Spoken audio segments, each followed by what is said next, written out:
la razón por la cual tantas familias se encuentran en problemas es porque no han querido obedecer el diseño de Dios. Vamos a continuación a analizar 6 o 7 principios, deberes o convicciones espirituales que tenemos que aprender para que podamos defendernos de tantas influencias que la familia actualmente está siendo atacada. En primer lugar, toda familia cristiana tiene que tener una Biblia. Si tú eres una familia cristiana y no tienes una Biblia o la tienes ahí llena de polvo o la ves allá, recuerdo cuando éramos niños nosotros, proveníamos de una religión popular como muchos de ustedes, donde la Biblia era un tabú. Y ahí estaba una Biblia en la sala de nuestra casa con un candado, porque nos enseñaron que no podíamos abrirla sin el permiso de un religioso, porque estaba prohibido que se leyera la Biblia sin la dirección de un religioso. No fue hasta 1961 cuando, bendito sea el Papa Juan XXIII, por primera vez abre una Biblia. Y cuando comienza a leer la Biblia dice,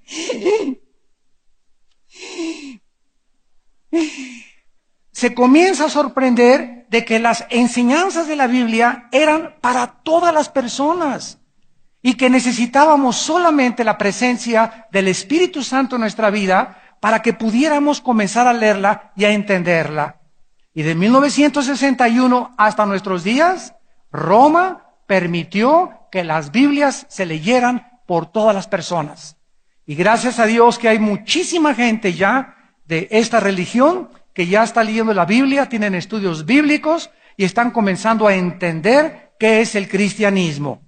Si nosotros tenemos una Biblia como el fundamento de nuestra casa, porque si yo quiero aprender a ser esposo, ¿a quién le voy a pedir consejo? ¿A mi compadre? ¿A mi papá? ¿A mi hermano? ¿Al psicólogo? ¿Al cristiano? No. Dios nos ha dejado la Biblia para que sea el fundamento de nuestra dirección y de nuestro crecimiento espiritual. Entonces, la Biblia es un libro compuesto por 66 libros, escritos en un periodo de 1500 años, por más de 40 autores diferentes. Y todos los 66 libros de la Biblia, a pesar de haber sido escritos en un periodo tan largo, todos contienen el mismo mensaje integrado. Todos contienen el mismo mensaje de Jesucristo y todos los libros de la Biblia tienen una armonía sobrenatural los unos con los otros. La Biblia es superior a cualquier otro libro sagrado. Si yo pusiera aquí la Biblia y pusiera aquí el Ramayana, el Popo, los Vedas, el Mahajanivana Sutta de Buda, el Tripitaka de Buda, etcétera, etcétera, ningún libro sagrado, ni el Corán tampoco, ningún libro sagrado contiene ni la poesía, literatura, profecía, genética, ciencia, psicología, biología, química, física que contiene la palabra de Dios. Ni siquiera se puede comparar un libro con la Biblia. A mí me encanta cuando tenemos debates en la televisión con gurúes y con brujos y con de la nueva era y con de la dianética y de que esto y el otro y que pare de sufrir y de tantas sectas y cultos que existen por todos lados. Siempre acabamos la conversación con los que discuten y les acabo diciendo, ¿quién tiene ustedes un libro que me pueda decir que es mejor que la Biblia? Damas y caballeros, hasta este momento, en los 33 años que tengo predicando el mensaje de Cristo, no he encontrado un doctor, un abogado, un político, un presidente de la República, un científico, un matemático que me pueda decir que existe un libro superior a la Biblia. Presidentes, cantantes, artistas, ocultistas, hasta los mismos ateos reconocen la singularidad y la peculiaridad de la palabra de Dios.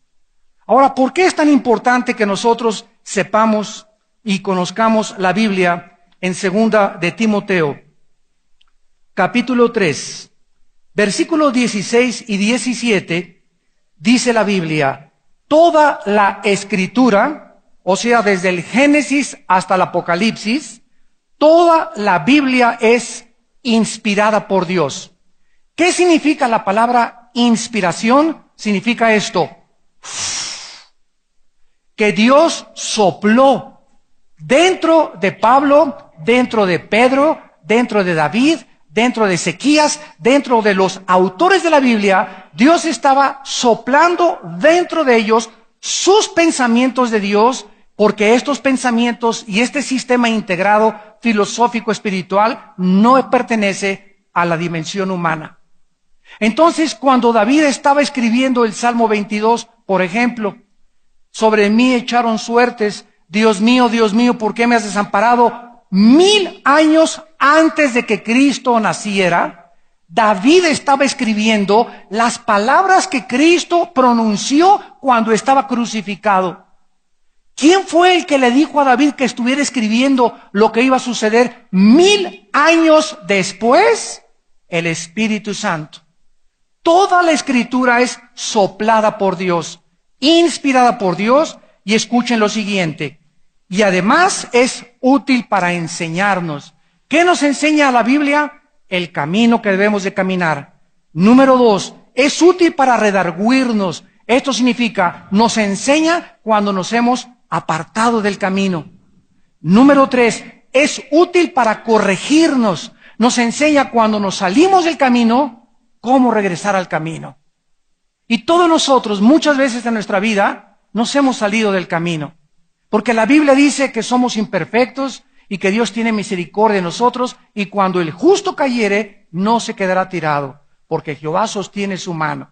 Entonces la Biblia nos muestra que en la manera de regresar otra vez a Dios, si alguno de ustedes es cristiano que nos está escuchando o por la televisión o por internet y está viviendo en pecado, por ejemplo, y ha dejado la Biblia y se ha apartado de Dios, regresa a la Biblia, y la Biblia dice que te arrepientas de tus pecados. El arrepentimiento es la forma de regresar a restaurar la comunión con Dios.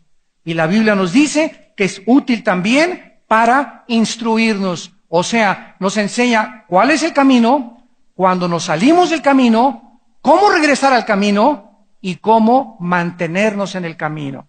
¿Con qué guardará el joven su palabra? ¿Con qué guardará el joven su camino? Con guardar su palabra. Entonces, la Biblia es útil para toda la vida cristiana y no necesitamos ya a ningún otro sistema de pensamiento, porque la Biblia es suficiente. Dice en 1 de Timoteo, capítulo 6, versículo 3, una advertencia muy seria para todos nosotros como cristianos.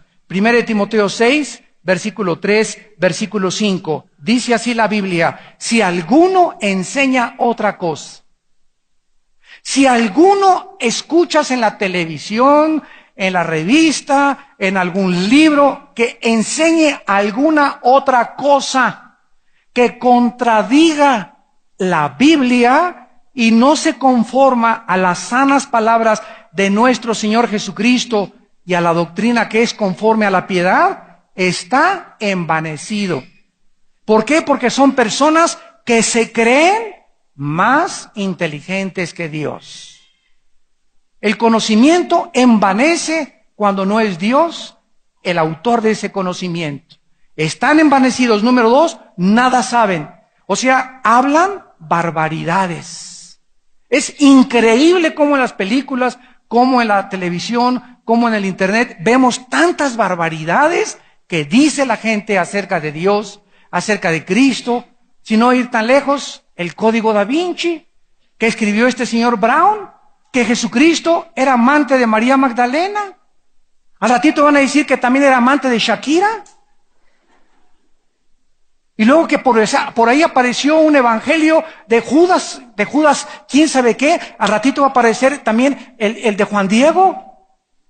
Cuando la misma historia de México, Bartolomé de las Casas, que era el historiador más antiguo de aquellos tiempos, doña Eulalia Guzmán, la mejor historiadora de México, lo aseguró con el doctor Arnaiz y Freg, otro historiador mexicano de hace 25 o 30 años, que no existe ningún registro histórico de un indito llamado Juan Diego. Pero repito, se comienzan a introducir por todos lados, ¿qué cosa? Historias, leyendas que se acaban aceptando como si fueran la verdad. ¿Por qué? Porque nos la creemos todas. ¿Quién es el que te va a decir que eso es verdad o que no es mentira? La Biblia. Si alguno enseña otra cosa, está envanecido, nada sabe, y delira, dice, acerca de cuestiones y contiendas de palabras de las cuales nacen envidias, pleitos, blasfemias, malas sospechas, disputas necias de hombres corruptos de entendimiento, corrompidos, echados a perder en su manera de razonar, como David Koresh en Hueco, Texas, que se juntó como con 1,000 personas y les dijo que él era Dios, que él era el ángel del Apocalipsis. Jim Jones, 1978, se los lleva a la Guyana junto a Venezuela y les dice que él es Dios y la gente lo cree. No vayamos tan lejos. Ahorita hay un señor en Miami que dice que él es Jesucristo. Y cuando entra a la iglesia y lo presentan, damas y caballeros, Jesucristo en persona. Ustedes lo han visto en el internet, está su página en el internet. Estamos en el siglo XXI y existe gente que cree que Jesucristo está ahí. Anoche yo veía un documental de unas personas también en Dinamarca y en Noruega, donde ya hicieron un grupo porque Jesucristo regresó y se juntaron en una montaña y sale un hombre barbado con cara de chivo loco. Y dicen que Él es Cristo y que ya está el milenio. Y Él así con una mirada, ¿verdad? Tiene una cara de más pasado que nada. Hombres corruptos de entendimiento, pero ¿por qué tanta gente está siendo engañada? Porque hay muchos que me están escuchando, como ustedes que están aquí sentados, que no les interesa estudiar la Biblia. No les gusta discipularse. Vienen el domingo religiosamente, ocupan un asiento y creen que ya con eso, ya no falta la estampita, se echan la persinada, ¿verdad? Y ya cumplí con mi religión. Y vamos en esta noche a ver que es totalmente diferente. Hombres corruptos de entendimiento, hombres privados de la verdad, que toman la piedad como fuente de ganancia, apártate de los tales. Acabamos de ver, y esto es público por todos los periódicos. Hay un hombre, ¿verdad?, que fundó hace muchos años un grupo católico que se llamó los Legionarios de Cristo. Le llamaban el Padre Maciel. Y acaban de descubrir que violó a más de 50 niños. Y que almacenó una fortuna de 500 millones de euros. Y que tiene una hija en España de 25 años de edad a quien le heredó la fortuna.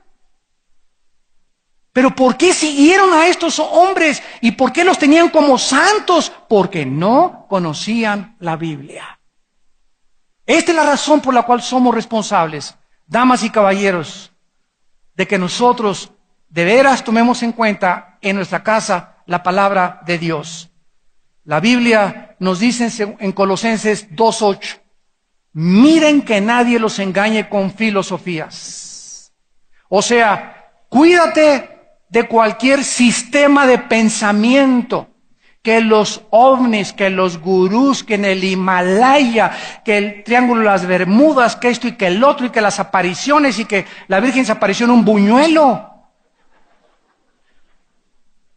Cuídense de que nadie los engañe por medio de filosofías y huecas sutilezas conforme a los rudimentos del hombre y no conforme a Cristo.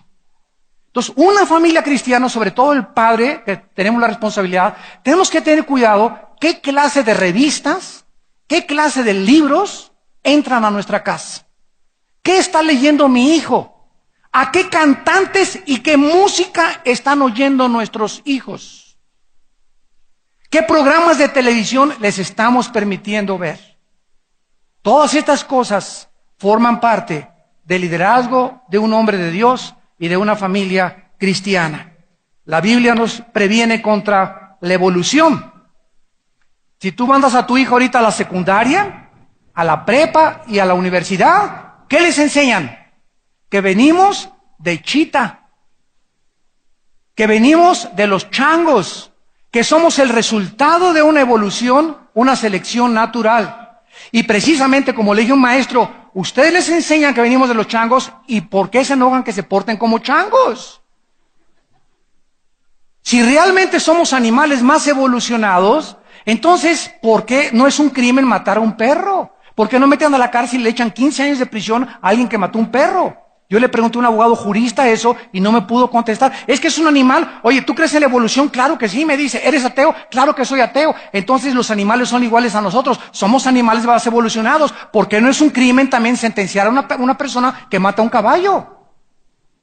Si somos iguales a los animales, ¿qué diferencia hay entre nosotros y los animales? Cuidado con la teoría de la evolución. Nuestros hijos tienen que estar ya listos, preparados para saber que los van a estar esperando con ametralladoras, con cañones en la escuela para bombardearlos con filosofías y sistemas de pensamientos ateos, comunismo, filosofías orientales, evolución, etcétera, etcétera, psicología, etcétera, etcétera. Y tengamos de cuidado, ¿verdad?, que cualquier enseñanza moral o espiritual no tenga su origen en la palabra de Dios. Número 2. El segundo deber y la segunda convicción que una familia debe tener, aparte de poner la Biblia como su fundamento y conocer la Biblia, la meta de toda familia cristiana es conocer a Dios. Es conocer a Dios. No estoy diciendo conocer acerca de Dios. Cuando Cristo vino al mundo, muchos oían, hay un hombre que hace milagros. Hay un hombre que le dicen Jesús de Nazaret. ¿Seré el Mesías? Y así hay mucha gente que me escucha ahorita. Pues yo he oído que, pues yo sí creo en Dios. Y yo no sé quién es, pero yo sí creo en Dios. Y lo único que saben es sí creo en Dios. Y sé que Cristo nació una virgen. Y su mamá se llamó María. Nació en Belén. Murió en una cruz. Y es todo lo que saben acerca de Dios. En tiempo de Cristo, ¿quiénes conocían a Jesús? Los que desayunaban, los que comían, los que cenaban con Él. Los que caminaban las 24 horas con Él. Esto es el cristianismo, damas y caballeros. El cristianismo es conocer a Dios íntimamente. Levantarme en la mañana y tener la palabra de Dios en mis manos y comenzarla a leer y comenzar a pensar y a meditar, a reflexionar. Pensar es comenzar a pensar detenidamente y reflexivamente en Dios es bueno, Dios es misericordioso, yo te ayudaré, no te dejaré, no te desampararé. Lo comienzo a repetir, lo comienzo a creer. Esto comienza a empaparme mi espíritu se comienza a empapar de la palabra de Dios y se convierte esto en una convicción espiritual. Y entonces cuando comienzo a caminar y llego al trabajo, a la escuela o a cualquier lugar, ya voy impregnado de la palabra de Dios. Y al estar impregnado de la palabra de Dios, cuando hable, van a ser palabras de sabiduría, van a ser palabras de bendición. No voy a hablar mal de nadie, no voy a criticar a nadie, no le voy a apuntar el dedo a nadie, voy a bendecir, voy a perdonar, voy a hablar bien de mis amigos, voy a hablar bien de mis enemigos, los voy a bendecir también, voy a bendecir a mis hijos, voy a bendecir a mi esposa. ¿Por qué? Porque dentro de mi espíritu, Dios está formando a su Hijo Jesucristo. Haya pues en vosotros este sentir que hubo en Cristo Jesús, para que a nadie paguéis mal por mal. Si yo tuviera lenguas, y yo tuviera conocimiento, y yo tuviera teología, y conociera perfecta intelectualmente la Biblia, y no tengo amor, nada soy. Como ahora el mes que entra voy a Colombia, a la asociación, a la reunión nacional de los pastores panamericana, de todos los pastores de Colombia en Bogotá. Del 6 al 9 de julio les pido que oren por mí, por favor. Del 6 al 9 de julio voy a estar allá. ¿Y qué es lo que quiero llevarles, verdad? Yo le puedo decir a un pastor, mira, a lo mejor tú eres un pastor que sabes más que yo. A lo mejor tú eres un pastor carismático. A lo mejor tú crees que se pierde la salvación. A lo mejor tú crees que no se pierde la salvación. Pero ¿sabes una cosa? Independientemente de estas doctrinas no esenciales, ¿de qué me sirve decir, yo tengo la mejor doctrina, pero no tengo amor por ustedes? ¿De qué me sirve? ¿De qué me sirve ser un teólogo? Y a lo mejor yo sí tengo la verdad, pero ¿de qué me sirve si no tengo amor? El amor es sufrido, todo lo perdona, no busca lo suyo, no guarda rencor. Dios busca sobre todas las cosas, sobre los dones, las capacidades, busca en nosotros amarnos. perdonarnos unos a otros. Todos los días, todos nos ofendemos unos con otros. Todos los días hay roces entre unos con otros. Que los de seguridad chocan contra los edecanes, que tu hermano choca contra tu cuñado, que tu cuñado con la abuela. Siempre estamos en un mundo de roce, roce, roce, roce, porque somos imperfectos, porque no todos nos caemos bien, no todos nos aceptamos como somos. Y ahí es donde entra el verdadero cristianismo. ¿De qué me sirve entonces el cristianismo si no le hablo a aquella persona y no le hablo a aquella y me escondo en Plaza Galerías de que no me vean porque ahí vas a que me cae gorda como un tamal? ¿Y me llamo cristiano? Un cristiano tiene que caminar con la cabeza en alto siempre. ¿Por qué? Porque no tengo miedo de saludar a nadie, no tengo nada contra nadie. Me hicieron allá y me hicieron allá y ese me dijo quién saqué de la despedida, aquel me recordó el 10 de mayo el otro día, y etcétera, etcétera. ¿Sabes una cosa? Que Dios te bendiga, que Dios te bendiga. Mira, aquí está mi mano, te amo. Y si tú tienes un problema contra mí, es tu problema, yo no tengo nada contra ti. Si tú tienes un problema contra mí, es tu problema.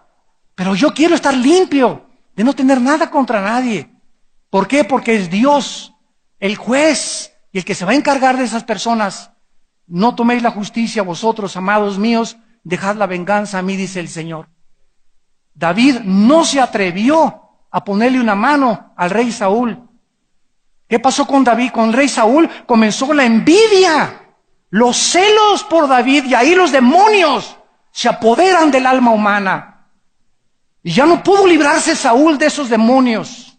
Y comenzó a perseguir y a odiar a David con todas sus fuerzas. Y David se salvó porque lo perdonó y no se atrevió ni siquiera a quitarle la vida cuando una vez la vida de Saúl estuvo en sus manos. Debemos de conocer a Dios, y en el capítulo 55 de Isaías, versículo 8 y 9, dice así. Isaías 55, 8 y 9. Mis pensamientos no son vuestros pensamientos. El Dios de la Biblia nos dice que Él no piensa como tú piensas. Porque la forma como Dios piensa es mucho, mucho, mucho, mucho más elevada de la forma como nosotros pensamos. Y la comparación más clásica es un niño. Un niño de 3 años, me acerco con él y le quiero enseñar raíz cuadrada, imposible. ¿Tiene cerebro? Claro que tiene, pero no lo tiene desarrollado.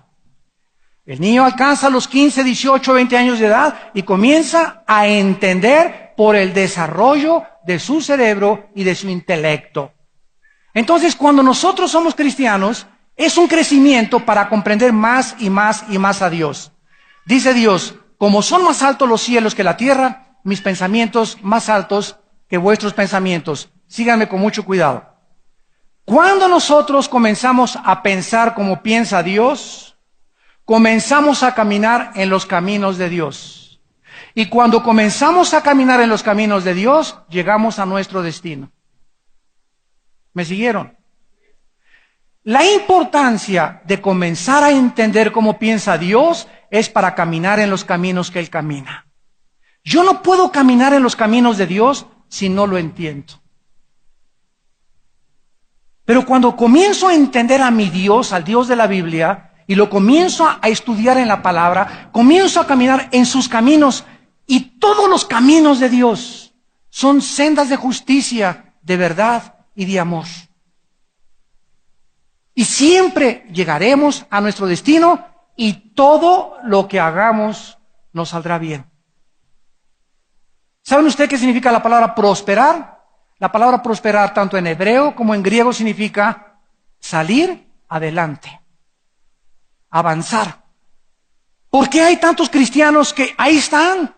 Vuelta y vuelta y vuelta. Los conoces, tienen 15 años en Cristo, 10 en Cristo y no salen chismosos, peleoneros, traicioneros, argüenderos, mitoteros, a uno le dicen mazacuatas, coralillos, alacranes, etcétera, etcétera. Y ya tienen tanto tiempo en Cristo y no crecen y no avanzan, no conocen a Dios. sus matrimonios siguen siendo lo mismo, su amor por su esposa, por sus hijos, los hijos igual, etcétera, etcétera. ¿Por qué? Porque no están avanzando, no están prosperando. ¿Por qué? Porque no se han dedicado a conocer a Dios. No le han dado tiempo a Dios en la mañana para pasar tiempo en la Biblia con Él. No le han dado tiempo a la oración para pasar tiempo con Dios. No han tratado de confesar sus pecados y decirle a Dios cada día: Señor, analízame. Señor, examíname. Padre, ¿qué hice hoy? Esta actitud que tuve con don Panchito fue muy agresiva. La forma como le contesté a doña Chole fue muy mala, Señor. A mi hijo no le debía haber dicho lo que le dije. A mi esposo no le debía haber contestado lo que le contesté. Eso nos hace humildes. Humildes. Porque comenzamos a reconocer que somos débiles para hacer la voluntad de Dios y que lo necesitamos. Pero si no reconocemos nuestros pecados, no podemos avanzar con Dios. Porque el camino de Dios es la santidad. Y no pueden caminar dos juntos si no estuvieran de acuerdo. Y para caminar con Dios tenemos que caminar en santidad. Tenemos que aprender a conocer a Dios. En Mateo capítulo 6. El Señor Jesucristo, sabiendo que el ser humano, en este caso los apóstoles, nos representan, siempre estamos llenos de preocupaciones. La palabra preocuparte, antes, ocuparte, tomar acción en algo. La palabra preocupar es ocuparme antes de que algo suceda. Y esta es una forma de incredulidad. Y es maravilloso, y yo descanso tanto en esta promesa de Dios. Porque los seres humanos estamos representados con los dos ladrones. Aquí está Cristo, y los dos ladrones, el de la izquierda y el de la derecha, representan a toda la humanidad. La mayor parte de los seres humanos viven amargados de su pasado, lamentándose de su pasado, de lo que no pudieron hacer, de lo que les hicieron, de sus traumas, de sus prejuicios, bla, bla, bla, bla. Y el otro ladrón representa a todos aquellos seres humanos que tienen miedo de enfrentar el futuro, que no quieren enfrentarse ni creer que hay algo mejor para ellos. Y los que estamos crucificados en medio con Jesucristo, hemos comprendido que al estar muertos con Cristo, hemos hecho la paz con nuestro pasado y tenemos garantizado nuestro futuro.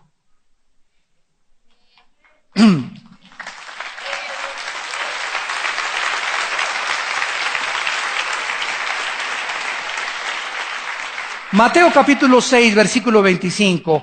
Por tanto les digo, Mateo 6, 25, no se afanen. Es una orden. En la construcción gramatical original en el griego, es una orden, está en imperativo. Es una orden. No quiero, dice Dios, ahorita me está diciendo, y a todos, no quiero, hermano, yo me levanto cada mañana y en la noche, recuerda esto, no quiero que estés afanado hoy. ¿Qué cosa es el afán? La palabra afán significa estar ansioso, preocupado, pensar continuamente en algo sin llegar a ninguna solución, estar intranquilo. Eso es lo que se llama afán. Estar tratando de, mi hijo, ¿dónde está? Mi hijo, ¿dónde? A ver, cálmese, doña Chole. Su hijo, usted no sabe dónde está. Usted está, mi hijo, ay, mi hijo, ay, mi hijo, ay, mi hijo, ay, Señor, mi hijo. Ese estado, doña Chole, no va a hacer que su hijo regrese. Y para acabarla de amolar, si regresara, la va a encontrar a usted enferma. Porque si hay algo que nos enferma es el estrés, las preocupaciones crónicas y el estado de ansiedad, donde queremos controlar los hilos de las gentes y tener el control para traer a mi hijo y que mi hija haga lo que yo quiero y controlar estas ovejas y que esta oveja se fue por otra iglesia. Déjala que se vaya y bendícela si se va a otra iglesia, les digo a los pastores. Nosotros no somos dueños de ustedes. Nosotros no podemos controlar ni somos dueños de nadie.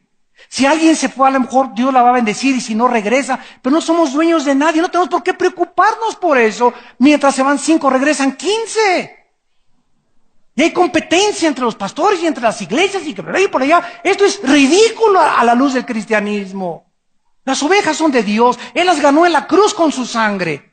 Tengan a los hombres solamente como obispos para apacentarlos a aquellos que se quieren dejar apacentar. Y si hay 10 que se quieren dejar apacentar, a los 10 apacentamos. Pero tenemos que dejar de afanarnos, de preocuparnos. Y mi esposo se va a ir, pues que se vaya, abre la puerta al gavilán y que vuele.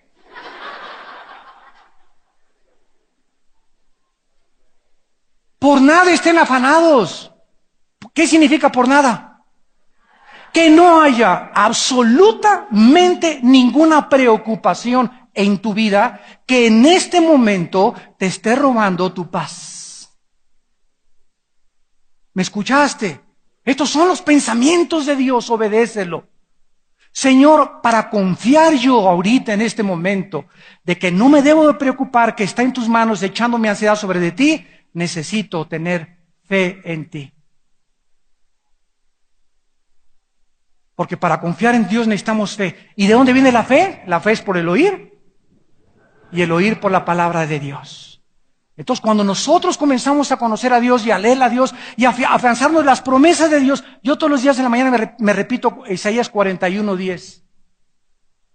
No temas, yo soy tu Dios que te ayudo, que te sostengo de tu mano derecha. Los que se enojan contra ti serán avergonzados, no tengas miedo. Y así hay que levantarnos, Señor, no voy a tener miedo, tranquilo.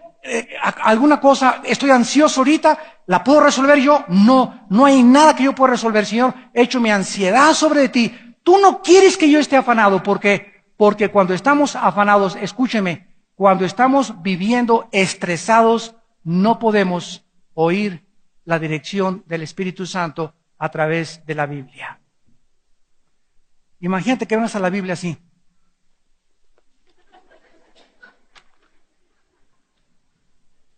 Sereno moreno.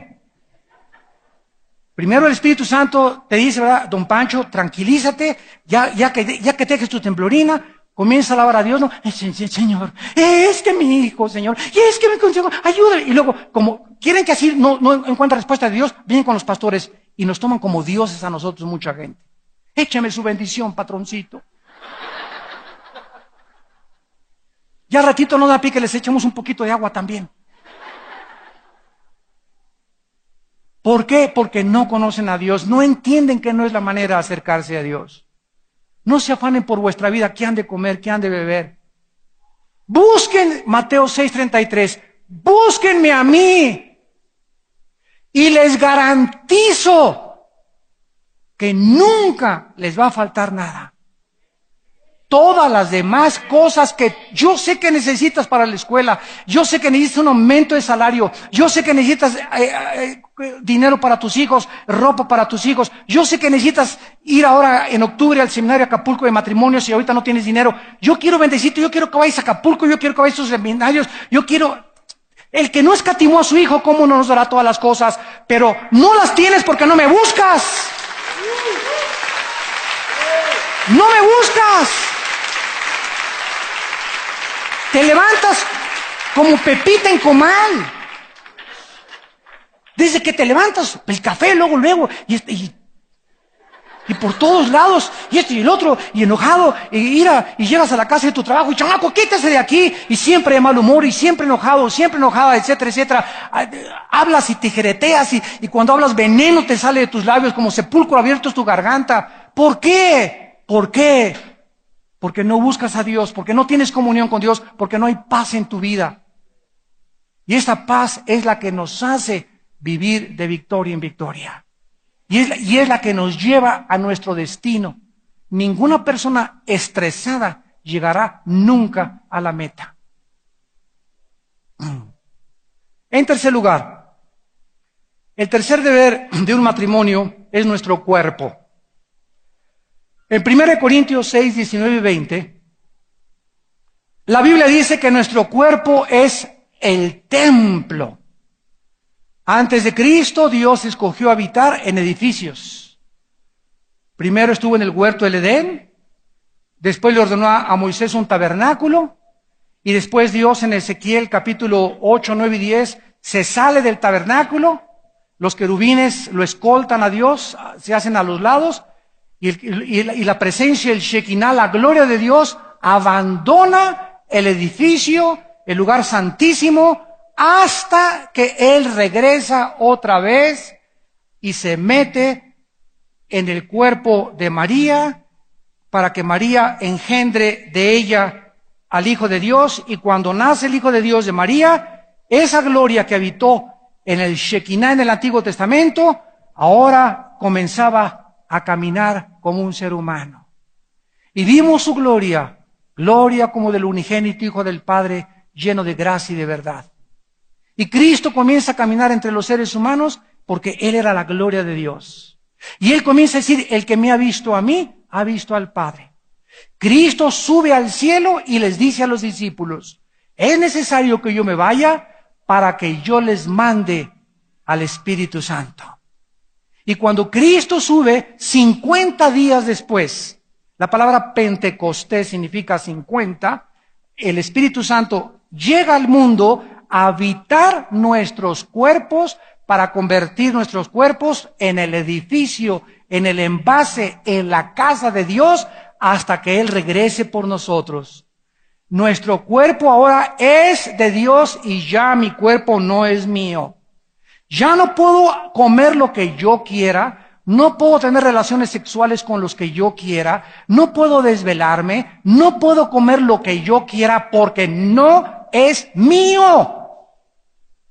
Ahora mi cuerpo lo tengo que acostar en un altar y en un sacrificio vivo. Romanos 12:1. Presentar vuestro cuerpo en sacrificio vivo. Y llego al restaurante y me presentan manitas de puerco en vinagreta, churrumais, papitas, refrescos, etcétera, etcétera. Y digo, esto no, porque no es mi cuerpo. Mi cuerpo lo tengo que cuidar. Mi cuerpo, soy responsable de mi salud. Debo de tomar 2-3 litros de agua diarios porque el 80%, 90% del cuerpo es agua. No puedo tomar churrumais, ni papitas, ni taquitas, ni pizzerolas, porque no las voy a eliminar, me voy a intoxicar. Y entonces se me va a poner la panzota como Santa Claus al ratito y voy a ir con el hermano, sáqueme este espíritu de retortijón.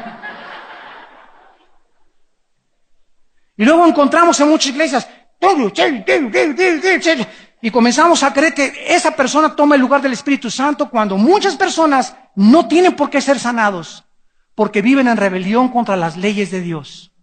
Dice en 1 Corintios 3, 16 y 17, el que destruya el templo de Dios, Dios le destruirá a él. Esa palabra destruir significa echar a perder. Armando, me dice Dios, tu cuerpo es mío, es tuyo, Señor. Mi cuerpo ya no puedo hacer lo que yo quiera con él. Ahora quiero decirte algo, hermano. Me dice Dios, si tú no lo cuidas con la alimentación, si tú no haces ejercicio, si tú no sigues las leyes que yo les di para comer, si tienes más de 40, 45 años de edad, ya no comas tantos tacos al pastor. Ya come lo menos que puedas de carne, porque el cáncer de colon viene precisamente de comer demasiada carne. Ya no comas tantos refrescos porque tienen 40-50% de azúcar, más las Coca-Colas. Ya trata de entender, usa tu inteligencia, dice Dios, no eres un camello, no eres una mula, no eres un burro, eres un ser humano a quien he dotado con inteligencia. Y quiero que tu inteligencia la uses, no solamente para hacer fórmulas matemáticas y para ir a la escuela, quiero que la uses también para comer. Pon cuchillo a tu garganta, esto sí, esto no. Mucha fruta, vegetales, fruta, lo más que puedas de frutas, manzanas, todo lo que puedas. Lo más que puedas de agua, lo más que puedas de verduras, de ensaladas. Lo más que puedas de pescado, todo el pescado que puedas comer, cómetelo. Cocinar con aceite de oliva, etcétera, etcétera. Grasas fuera. ¿Por qué? Porque cuando yo entonces me comienzo a enfermar y comienzo a tener problemas, presión alta, arteriosclerosis, problemas cardíacos, etcétera, etcétera, me dice Dios, tú no hiciste lo que yo te dije, no me pidas que te sane. No me pidas que te sane. El que corrompa su cuerpo, yo lo dejaré que sea corrompido. Es lo que significa en el original griego. 1 Corintios 3, 16 y 17. Mi cuerpo es el templo del Espíritu Santo, somos responsables de lo que hacemos con él. Además, dice la Biblia, que nuestro cuerpo tampoco es para la fornicación. La fornicación es cualquier relación sexual ilícita, homosexualismo, lesbianismo, relaciones sexuales con animales, hombre con hombre, mujer con mujer, relaciones sexuales fuera del matrimonio, masturbación, cualquier acto sexual que no sea dentro del matrimonio es pecado. Hebreos 13:4, honroso sea el matrimonio sin mancilla, sin suciedad, sin pornografía, mas a los adúlteros y a los fornicarios Dios los va a juzgar.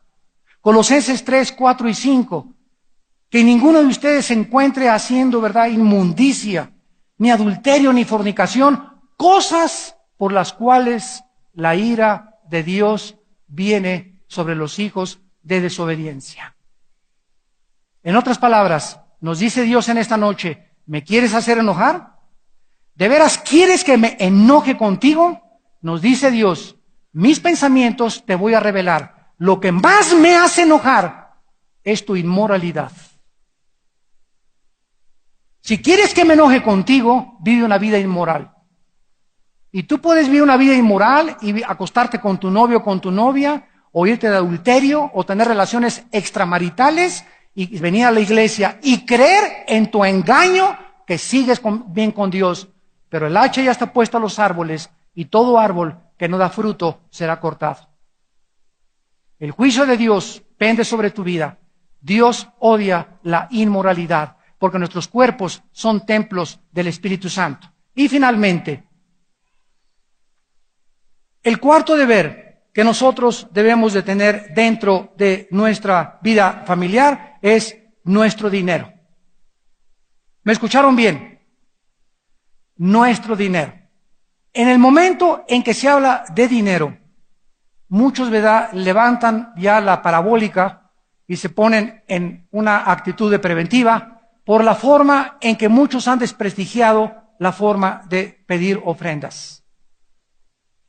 Dios nos dice en 1 Corintios 16, del 1 al 2, cada semana, el primer día de la semana, el domingo, aparta algo para que lo des como una ofrenda. Y en 2 Corintios capítulo 9, versículo 10 en adelante, dice, el que siembra escasamente, recogerá escasamente. Cuando yo me hice cristiano y comencé a leer la Biblia, descubrí que el 70% de las parábolas de Jesucristo tratan con el dinero. ¿Por qué? Porque esto que traigo aquí en mi cartera representa el sudor de mi frente. Y con esto, que nadie se meta. Daré una limosna, pero no doy lo que Dios me dice. Y cuando Dios nos comienza a enseñar que comencemos con el diezmo, porque el diezmo perteneció al antiguo pacto, bajo el nuevo pacto ya no hay un límite para ofrendarle a Dios. Cada quien dé como propuso en su corazón. Si tú dices, bueno, voy a dar el 5%, eso demuestra lo enfermo que está tu corazón. Dios nos dejó como un límite el 10%, para que no nos detengamos y demos el 15, el 20, el 50, como los dueños de Colgate-Palmolive en Estados Unidos, como los dueños de grandes fábricas que dan el 80% de su salario, lo entregan a la obra. Por eso Dios los hace multimillonarios. Y hay muchos de ustedes que nunca van a salir, como decía mi abuela, de perico perro, porque son avaros, avaros, avaros, avaros de Monterrey. Cuando Dios nos dice, comienza a darme, fíjense los pensamientos de Dios. Cuando Dios comienza a decirme, comienza a darme y comienza con el 10%, ¿saben ustedes qué nos está diciendo Dios? ¿Ustedes creen que yo necesito su dinero? Yo soy el dueño del oro y de la plata, dice el Señor. Yo soy el dueño del universo. Lo que estoy haciendo no es para mí. Lo estoy haciendo para comenzarte a desligarte de la avaricia.